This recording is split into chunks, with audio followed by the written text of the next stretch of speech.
하나님 말씀은 이사야 29장입니다. 이사야 29장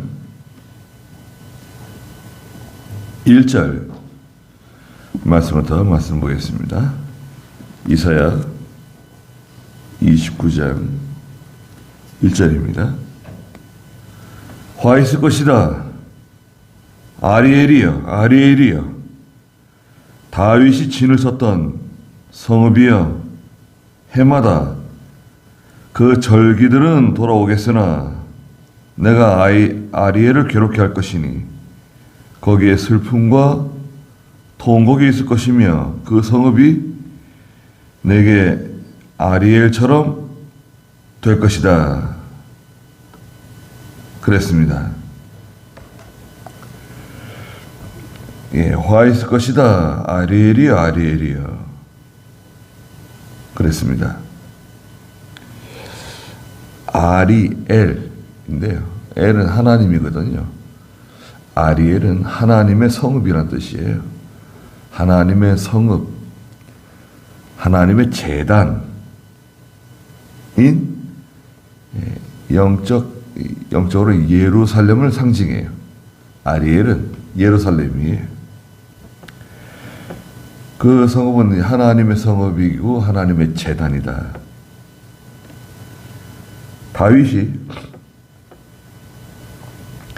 헤브론에서 7년 반을 다스리고 그 다음에 온 이스라엘의 왕이 되어가지고 예루살렘에서 33년을 다스렸죠. 그래서 사무엘하 5장에 보면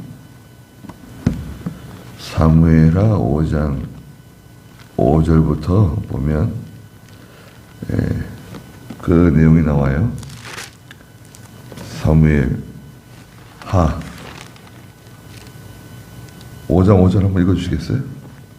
헤브론에서 7년 6개월 동안 유다를 다스렸고 예루살렘에서 33년 동안은 온 이스라엘과 유다를 다스렸다. 네, 헤브론에서 7년 6개월 동안 유다를 다스렸고 예루살렘에서 33년 온 이스라엘과 유다를 다스렸다. 다윗의 성이죠. 다윗이 다스리고 또 하나님의 제단, 하나님의 제단이라는 거예요. 이 성읍은 에스겔 43장 보시자고요. 에스겔 43장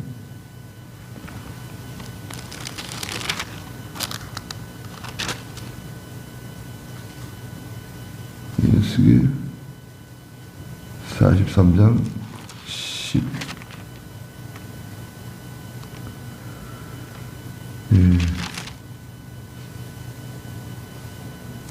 제단이 나오는데요. 43장 15절에 보시면 그 제단 위층의 높이는 4규빗, 제단에 솟는 4뿔 넷이 있으며 그 제단의 바닥의 길이가 12규빗, 너비가 12규빗으로 네모 반듯하다.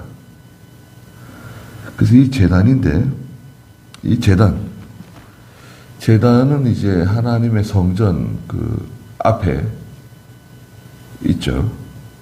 제단이 이제 물두멍하고 사이에 있는데 그 제단에서 이제 그 제물을 불사르잖아요.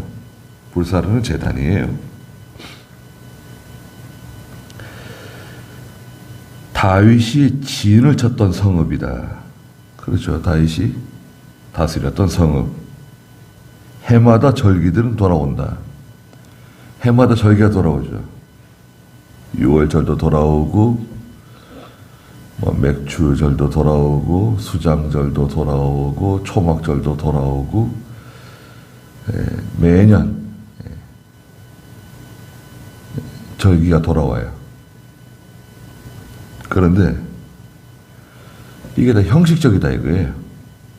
문제는 29장 13절 뒤에 가면 29장 13절 먼저 한번 볼까요?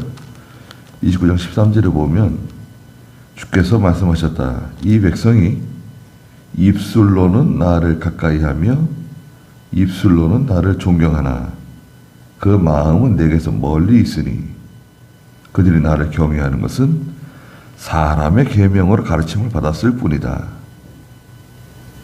무슨 말입니까? 사랑하는 마음은 없어요.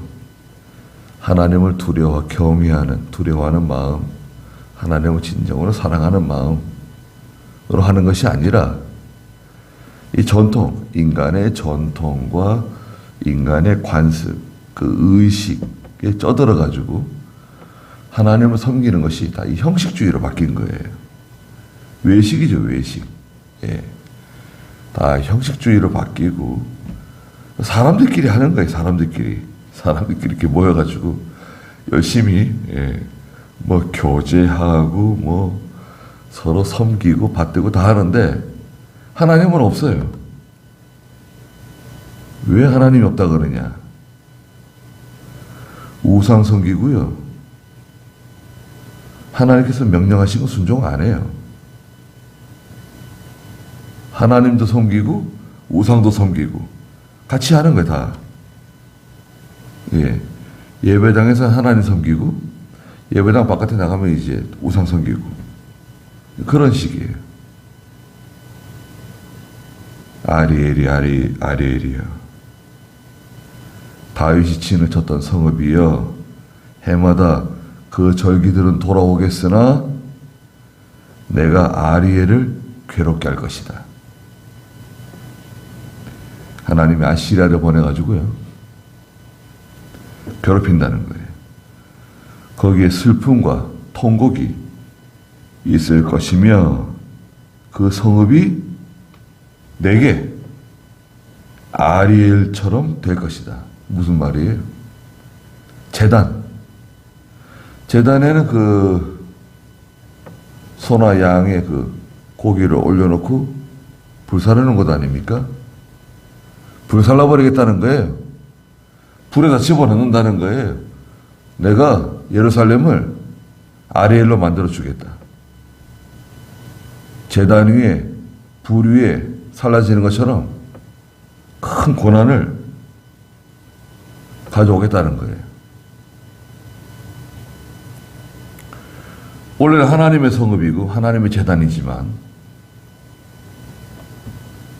하나님을 떠나니까요.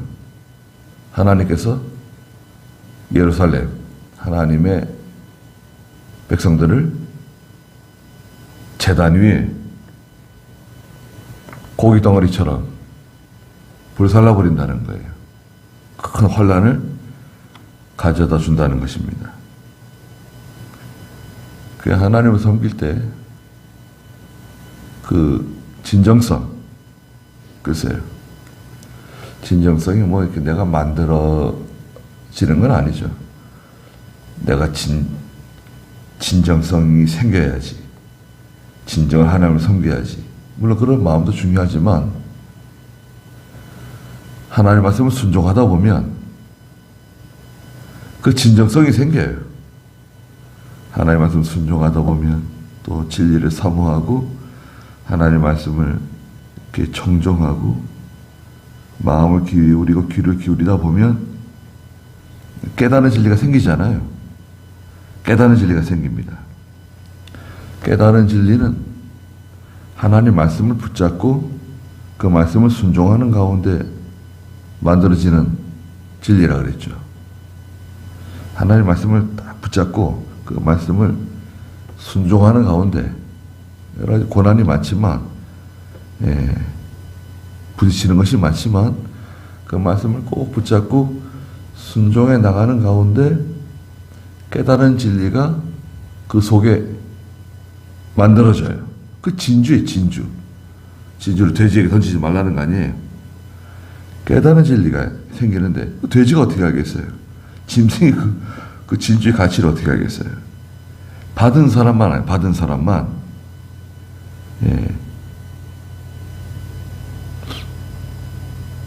받는 사람만 아는 진리가 있어요.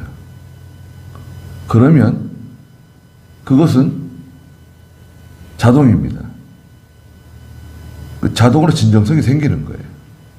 하나님 섬기는 거, 기도하는 거 그냥 억지가 아니에요. 억지도 아니고 뭐 어떤 제도에 얽매여가지고 하는 것도 아닙니다. 아리엘이에요. 3절에 내가 너를 둘러 진을 치며 탑으로 너를 포위하고 너를 향해 토성을 높일 것이니. 이제 아시리아가 침공해가지고 하나님께서 아시리아를 이제 몽둥이로 사용하시는 거죠. 10장 5절에서도 그 아시리아 몽둥이라고 그러셨는데 10장 5절 화 있을 것이다 아시리아야 그는 나의 분노의 막대기요 그 손의 몽둥이는 내 진노이다. 하나님께서 아시리아를 몽둥이 하나님의 막대기로 쓰셔가지고 하나님 백성 때리는 거예요. 얼마나 무서운지 모릅니다. 괜히 교만하고 뭐 예수 믿는 사람이 많다, 교회가 많다. 그러지만 우리 형식적으로 하나님 섬기고 하나님 사랑하는 마음 없고 두려워하지 않고 그렇게 나가면 우리도 언제 하나님의 몽둥이를 맞을 수 있어요.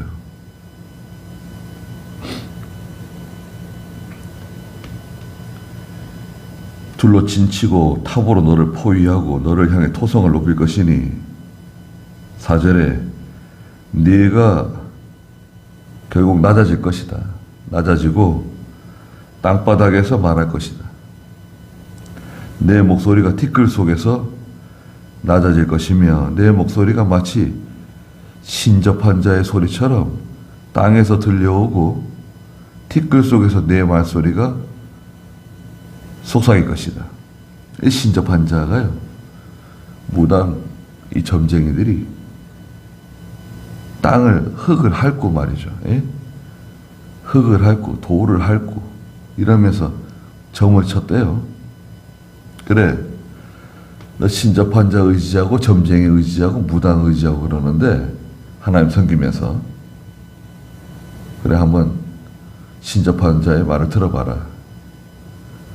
너도 흙에서 기게 될 것이다. 너도 흙에서 기어라. 네 목소리가 마치 신접한 자의 소리처럼 땅에서 들려올 것이다. 신음소리, 고통소리. 네 말소리가 속삭일 것이다. 끙끙 앓게 돼요. 하나님의 무서운 징계를 받는 거예요. 그러나 5절에 네 원수의 무리들, 아시리아가 유다와 예루살렘 공격하잖아요. 그런데 이상한 일이 벌어졌어요. 네 원수의 무리들은 가는 먼지와 같고 그 포악한 무리는 날리는 겨와 같을 것이니 갑자기 순식간에 만군의 여호와께서 오시되 천둥과 지진과 큰 소리와 회오리 바람, 태풍과 삼키는 불꽃을 몰고 올 것이다. 아시리아가 뭐 내려오는데요. 하나님의 불꽃이에요. 하나님의 불꽃. 만군의 여호와께서 오시는 것처럼 천둥, 지진, 큰 소리, 회오리 바람과 태풍처럼 삼키는 불꽃처럼 아시리아가 확 날리는 먼지처럼 날리는 겨처럼 와 온단 말이죠. 도저히 막을 수가 없어요. 유다와 예루살렘이 결코 아시리아를 상대할 수가 없어요. 그런데 7절에 아리엘을 치는 모든 열방의 무리들 곧 아리엘과 그 요새를 치며 그를 곤고하게 하는 자들은 꿈과 밤의 환상과 같을 것이다. 무슨 말인가요? 쳐들어왔는데 꿈과 밤의 환상 같아요.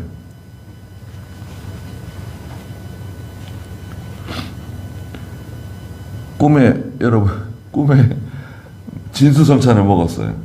야, 꿈에 뭐 너무 맛있는 음식을 먹었어요. 꿈 깼어요. 그럼 어떻게 되는 거죠? 꿈에 너무 맛있는 음식을 그냥 진수성찬을 먹고 있었는데 꿈에 깼어요. 그럼 뭐예요? 아무 효과가 없네요. 아무 유익이 없네요. 꿈에 아주 아름다운 풍경을 보고 있었어요. 꿈에서 깼어요. 현실은 뭐예요? 아무것도 없어요. 이게 뭐냐? 유다와 예루살렘을 치러 와서 보니까 아무것도 없는 거예요. 아무 유익이 없는 거예요. 아시리아가 쳐들어왔는데 건질 만한 게 없어요. 뭐 빼앗아 갈 만한 게 없어요. 여기 8절에도 말씀하셨죠? 배고픈 사람이 꿈속에서 먹었어요. 아주 신기한 음식을 먹었어요. 꿈속에서. 깨어나면 여전히 그 속은 비어있고, 목마른 사람이 꿈속에서 시원하게 물을 마셨는데 깨어나면 그 속에 갈증이 있는 것 같이 시온산을 치는 모든 민족의 무리들이 이와 같을 것이다. 두 가지 효과가 있습니다. 하나님이 하시는 일은 두 가지 효과가 있어요. 무슨 말이냐면 유다와 예루살렘이 범죄했잖아요. 그래서 하나님께서 몽둥이인 아시리아를 불러가지고, 이 아시리아가 올 때는요, 아시리아만 오는 게 아니에요. 아시리아가 점령한, 지배하는 그 많은 나라, 민족들이 있잖아요. 그 사람들 다 데리고 오는 거예요. 네? 러시아가 뭐 우크라이나하고 전쟁하는데 러시아 병사들만 사용하는 게 아니라 체첸 사람들도 사용하고, 뭐 저 시리아 사람도 사용하고, 야, 돈 줄 테니까 와라, 용병도 사용하고, 뭐 심지어는 북한 군인도 데려가서 지금 쓰는 거 아니에요. 예. 그런 식이에요. 아시리아가 올 때 자기가 지배하고 있는 다스리는 그 나라와 민족들 다 착출해가지고 같이 연합군으로 내려오는 거예요. 연합군이 여러분 잘 이렇게 훈련이 되고 조직이 되면 이 연합군은 정말 무서운 세력이죠. 근데 이 갑자기 만들어진 연합군 있죠. 갑자기 조직된 연합군은 이거 자기들끼리 무너질 수 있어요. 큰일 날 수 있어요. 정말 자중질환이 일어날 수 있어요. 서로 이게 통신이라든지 서로 이 사인이 안 맞아가지고요. 예, 연합군의 그 치명적인 그 약점이 있거든요. 조심해야 돼요. 아시리아가 군대를 몰고 내려와가지고 유다와 예루살렘을 쳤는데 아무 유익이 없네요. 유다와 예루살렘을 하나님이 징계하시고, 하나님의 목적, 유다와 예루살렘을 징계하는 거 아니에요. 징계하시고 또 아시리아도 마찬가지예요. 아시리아도 유다와 예루살렘 왔지만 별 유익이 없어요. 하나님의 원수, 이스라엘의 원수 아시리아가 오긴 왔어도 실제로 건질 만한 건 없어요. 유익이 없어요. 전쟁 한번 치르는데 얼마나 비용이 많이 들어갑니까? 얼마나 물자가 많이 들어갑니까? 큰 손해를 보는 거예요. 아시리아는 아시리아대로 손해보고, 유다와 예루살렘은 유다와 예루살렘대로 하나님께 징계를 받고, 네. 두 가지 목적을 다 이루시는 거예요, 하나님께서.